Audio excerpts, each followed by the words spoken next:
What's up, y'all? What you gotta say? Hanging out with Kalodi today. Good morning, good morning. All right, so today we are going to use exponential functions.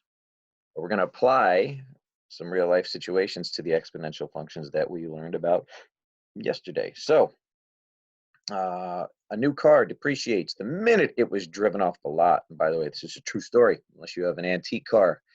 Every car on the road is depreciating.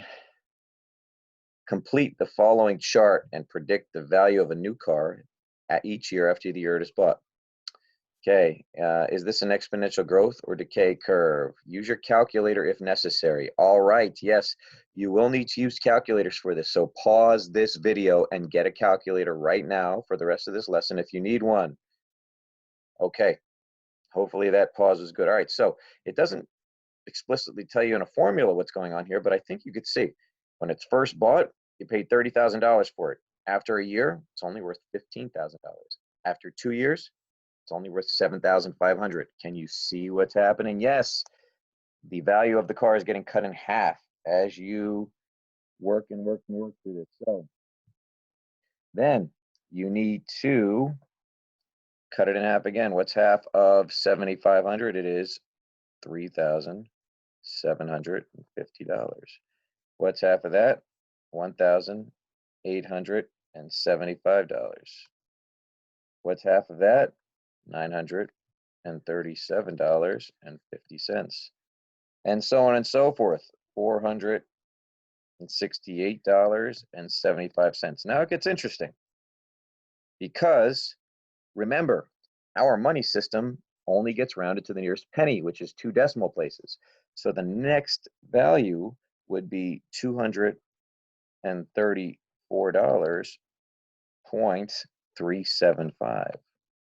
But you can't have 375 cents. You have to round that to the nearest penny. So that would be $234.38. And then $117.19. And last but not least, $58.60. Okay, so now just putting this on a graph. It starts at 30,000. Then after 1 year, it's all the way down to 15,000, cut in half. Then all the way down to 7,500. I'm basically just getting half as close to the x-axis each time. And what did we learn in our first lesson? Is there ever any distance so small that you cannot cut that distance in half? No. So this is an exponential decay curve. All right. Where does it say, is it exponential growth or decay? It's exponential decay. I'm starting at $30,000, and sadly, your car is getting or is becoming less and less valuable as the years go on. I'm realizing this right now. I believe my Jeep is in year 4, real life, and that means it's worth that right now. And I'm trying to see if I can find a new one. So that's all I'm going to get for it right now. Okay. So now that we've just done one real life example, let's go through 2 formulas right now. Okay, just cutting to the chase. It says many real life examples can be modeled with exponential growth or decay. Some examples of exponential growth are, hey, how about your money in the stock market? Hopefully, not very recently, it hasn't been like that. The value of a house has built on itself. And a very, very real and grim thing, yes, the spread of viruses and bacteria. This is not just something that's happening on a Zoom meeting or on a whiteboard in school. We're now seeing where this can actually happen. Some examples of exponential decay are the value of a car, like we just said, and half-life, not the video game, but yeah, the half-life of carbon, the half-life of plutonium when they're talking about nuclear half-life. All right, so what are equations for exponential? What is the equation in general for exponential growth? Y equals A, and then 1 plus R raised to the t power. Don't worry, I'll explain what all these variables represent. Decay looks almost identical. Y equals A, and then 1 minus R raised to the t power. What do these variables represent? Okay, A represents the initial value of whatever you're dealing with. And not value in terms of money. It could be a money, but just the initial number. Okay. R represents the rate of growth or decay. But here's the most important part about this. It must be written as a decimal.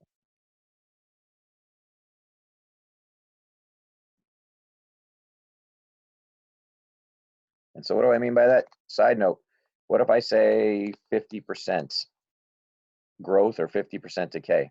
How do I write 50% as a decimal? So remember, how do you change a percent to a decimal? That's the big question here. There is a decimal point after the 50.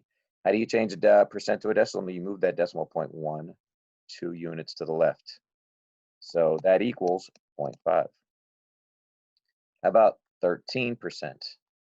Move the decimal 2 units to the left, and you get 0.13. How about 7%?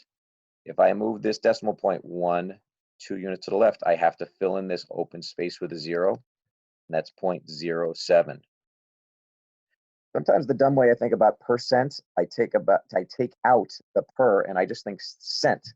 So if I say 3%, I don't see percent, I see cents. How do I say 3 cents? Think of a dollar. How do I say 3 cents? 0.03. Sometimes people find that a bit easy to work with. All right. So, but you can also just simply move the decimal 2 places to the left. Last but not least, T. T stands for time. Okay, let's get to some examples right here. Okay, it says we can use the formula for exponential growth to model the population of bacteria. Let's say the bacteria is defined by this equation right here, which seems complex. And I even wrote that. While this may look complicated, it's not. Let's focus on the 1.12 T. All right, it says that the bacteria is actually growing at 12%. Because remember, how do you write 12% as a decimal? 0.12. All right, and it's growing at 12%. So that would be this equation right here. Y equals A, and then 1 plus R to the T. So if in just the parenthesis alone, I did 1 plus the rate would be 0.12 to the T. That just becomes 1 plus 0.12 is 1.12, and then to the T power. And then if on the outside, I put the value of A, which was, it says that we're beginning with 100. I do 100 times. And that's exactly what this equation is that's circled right here. So while that equation, if you see that on a test, might look complex, it is nothing more than the embodiment of this exponential growth equation right here. That's it. All right, let's do a few examples and call it a day. A house that costs $200,000 will appreciate in value 3% each year. Find the value of the house at the end of 10 years. The first thing you need to do as a student is determine whether this is a growth situation or a decay situation. If you don't know what the word appreciate means, yes, I know I appreciate all of you, but in terms of value, appreciate means the value goes up. Depreciate means it goes down. Appreciate means it goes up. So this is a growth situation. So then that's Y equals A and 1 plus R to the T power. What I like to do is I like to list my variables right here. You know I like to do this. A equals R equals T equals. What's the initial value? 200,000. What's the rate? The rate is 3%. Okay, well wait. 3% needs to be written as a decimal. So how do I write it as a decimal? Think of 3 cents out of the dollar, 0.03. That's the important thing to know. In time, it says after 10 years. So just plug everything in. So Y equals 200,000 times 1 plus 0.03 raised to the 10th power. Here's where your calculator comes in. And let me get this all set up right here. Let me get my TI Smart View out. Look at this. This is the exact thing that I just sent you guys yesterday. So I'm going to do 200,000 parenthesis 1 plus 0.03, close the parenthesis, write my exponent, and then do to the 10th power, and hit enter. And I get $268,783. And then would this be 27 cents or 28 cents? 28 cents. Yeah, that's right, because that's a 5 after that. So let me go back. Let's go to our worksheet right here. So it's going to be $268,783.28. Don't forget to put your little dollar sign because it's money. That's it. That's it. Good job. The most recent virus that is making people ill is a fast multiplying one. Mind you, these questions were written a couple years ago. On the first day of the illness, only 2 virus bugs are present. Each day after, the amount of bugs triples. All right, so find the amount of bugs at the end of the 5th day. So triples, yeah, this is going to be a growth equation. So A equals R equals and T equals.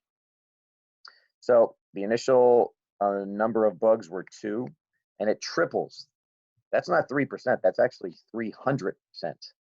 So if something doubles, that's 200%. Yeah, so the rate here is actually not even a decimal, it's just 3. It's 3 times. And then it says after the 5th day. So then that's going to be y equals 2, and then 1 plus 3, and then raised to the 5th power. All right, so this would be 2 and then times 4 to the 5th power. Without going to the calculator, that's 2,048 cases after 5 days. I know, sadly, this is more real than we all want it to be right now. Okay, let's try a decay question, and then I might call it a day after this. You have a bad cough. I'm doing number 4 right now. You have a bad cough and have to attend your little sister's choir concert. You take cough drops that contain 100 milligrams of menthol in each drop. Every minute, the amount of menthol in your body is cut in half. How much menthol is in your body after 5 minutes? Round to 3 decimal places. So I'm seeing this cut in half.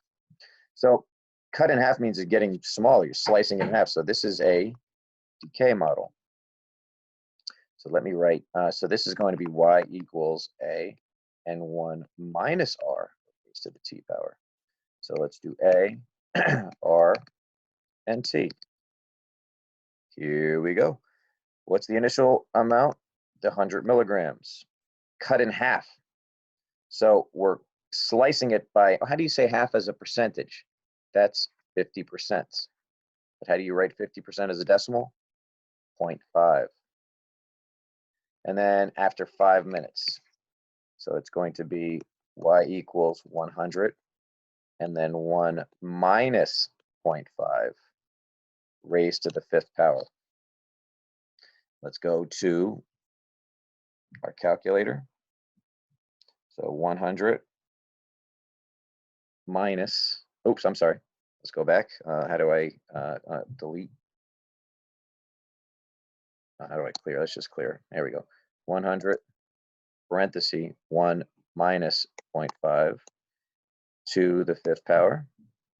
Enter. 3.125. And I do believe that the question asked us to round to 3 decimal places. So then that's y equals 3.125. And what's the unit we're talking about here? Milligrams. All right. Without getting too redundant, I did 2 growth problems with you, and I did 1 decay problem with you. Find your initial amount, find your rate, write it as a decimal, find your time, plug it in, and get going. Ask questions if you have them. Bye, everybody.